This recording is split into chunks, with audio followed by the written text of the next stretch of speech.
Jamani wapenzi, mko poa? Naamini mko vizuri sana na Ramadhani ndio inaishaisha hiyo, na Mungu mkubwa bado tuko hai.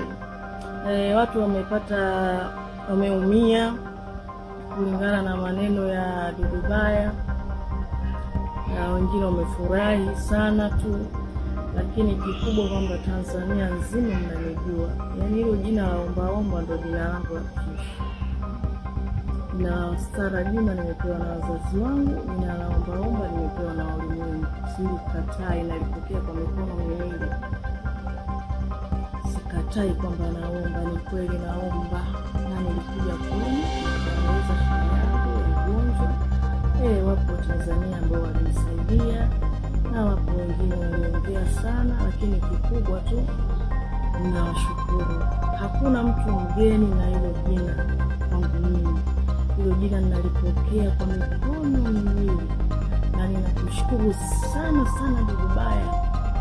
Umenisaidia sana kuongea, umenisaidia sana kusema mimi ombaomba, kwa sababu kuna watu wamekuja kunisaidia.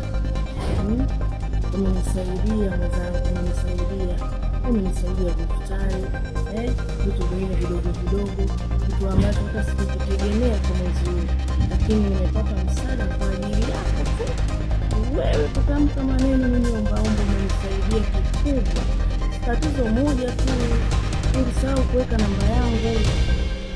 namba yangu hujaweka. Sasa mimi na posti hii video na ikana namba yangu ya simu ya kutumiwa hela.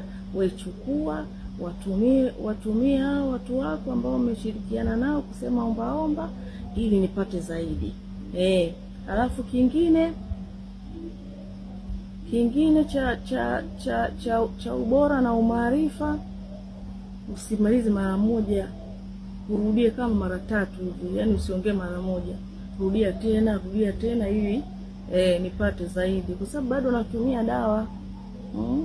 Bado natumia kwa mwezi milioni 9. Sasa ombaomba kama mimi milioni 9 naipata wapi?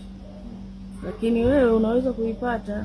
Kwa hiyo ndugu yangu, kama umeamua kusaidia kwa njia hiyo, basi naomba uendelee kuongea, au sio? Halafu huko India huko kuna kitengo cha watu wa ombaomba huko, wanapewa hela nyingi kweli.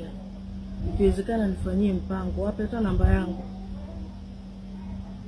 Wape namba yangu, waambie kuna ombaomba mmoja kule maarufu. Msaidieni, nipo hapa nasubiri.